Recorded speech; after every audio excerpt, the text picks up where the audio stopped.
একটা ছোট্ট আবেগময় ঘটনা। বাবা লোকনাথের কৃপা ঘটনাটি পুরোটা শোনান, ভালো লাগবে।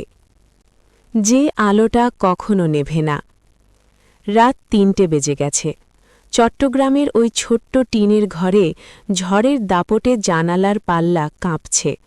ভেতরে কেরোসিনের লণ্ঠনের আলো কাঁপা কাঁপা।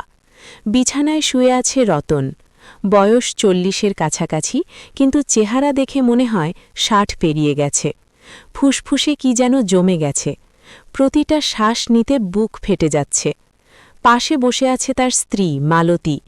হাতে একটা পুরনো কাপড়ের টুকরো দিয়ে রতনের কপালের ঘাম মুছছে।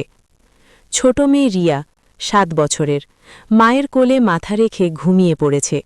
কিন্তু ঘুমটা ভাঙা ভাঙা, মাঝে মাঝে চমকে উঠছে বাবার কাশির শব্দে। আজ ডাক্তার কি বলল? রতন ফিসফিস করে জিজ্ঞেস করল। গলা দিয়ে শব্দ বেরোচ্ছে না ঠিকমতো। মালতী চোখ নামিয়ে বলল, আরও 2টো ইঞ্জেকশন, তারপর যদি না কমে তাহলে বড় হাসপাতালে যেতে হবে। কত টাকা লাগবে? মালতী উত্তর দিতে পারল না, শুধু চোখ দুটো ভিজে উঠল। যে টাকা দিয়ে এতদিন চলছিল সব শেষ। ধার করা টাকা, বন্ধক দেওয়া সোনার চেন, এমনকি রতনের মায়ের দেওয়া শেষ আংটিটাও গেছে।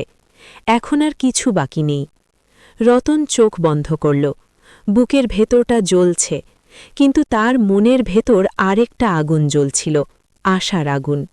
সে ছোটবেলা থেকে শুনে আসছে বাবা লোকনাথ। তার কাছে যে গিয়েছে সে কখনো খালি হাতে ফেরেনি।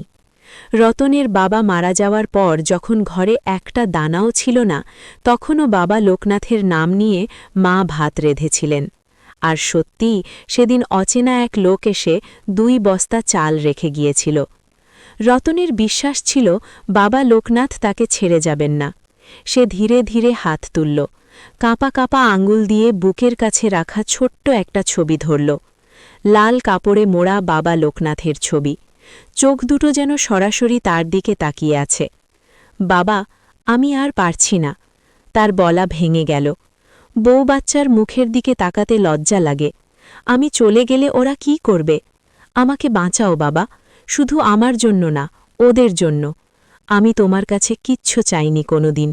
আজ শুধু একটা আশীর্বাদ চাই, যেন আমার ছেলে মেয়ে দুটো হাসতে পারে। চোখ থেকে জল গড়িয়ে পড়ল ছবির ওপর। রতন কাঁদতে কাঁদতে বলে চলল, তুমি যদি আমাকে না বাঁচাও তাহলে আমি তোমাকে আর কার কাছে নিয়ে যাব বলো? আমার তো আর কেউ নেই বাবা। মালতী পাশ থেকে স্বামীর হাত ধরে ফুঁপিয়ে উঠল। দুজনে মিলে একসঙ্গে বলে উঠল, জয় বাবা লোকনাথ, জয় বাবা লোকনাথ। সেই রাতে ঝড় থামল না, কিন্তু রতনের বুকের ভেতরের ঝড়টা একটু শান্ত হল। সে ঘুমিয়ে পড়ল বাবা লোকনাথের ছবিটা বুকে জড়িয়ে ধরে। পরদিন সকালে দরজায় টোকা পড়ল। একজন অচেনা মানুষ, পরনে সাদা পাঞ্জাবি, হাতে একটা ছোট্ট ব্যাগ। আপনি রতনদা? রতন কোনোমতে উঠে বসল। আমি ডাক্তার রায়ের কাছ থেকে আসছি। উনি বললেন আপনার অবস্থা খুব খারাপ, এই ওষুধগুলো নিন, আর এই চিঠিটা পড়বেন। রতনের হাত কাঁপছিল। চিঠিটা খুলল। রতনবাবু, আমি আপনাকে চিনি না, কিন্তু কাল রাতে আমার স্বপ্নে একজন বৃদ্ধ সাধু এসে বললেন, রতন নামে একজন ছেলে খুব কষ্টে আছে, তুই তাকে সাহায্য কর। আমি জানি না কেন, কিন্তু আমার মন বলছে এটা বাবা লোকনাথের ইচ্ছা। আপনার চিকিৎসার খরচ আমি দেব, আপনি শুধু সুস্থ হয়ে উঠুন। একজন অচেনা ভক্ত। রতনের চোখ দিয়ে জল গড়িয়ে পড়ছিল। সে ছবির দিকে তাকাল। বাবা লোকনাথের মুখে যেন একটা মৃদু হাসি ফুটে উঠেছে।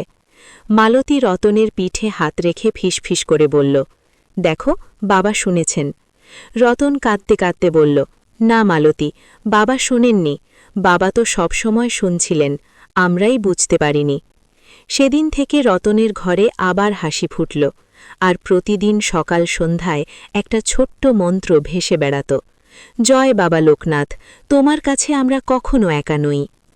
তুমি যদি কখনো ভেঙে পড়ো, শুধু একবার চোখ বন্ধ করে বলো, বাবা, আমি আর পারছি না। দেখবে তিনি এসে তোমার হাত ধরবেন। জয় বাবা লোকনাথ। হ্যাঁ।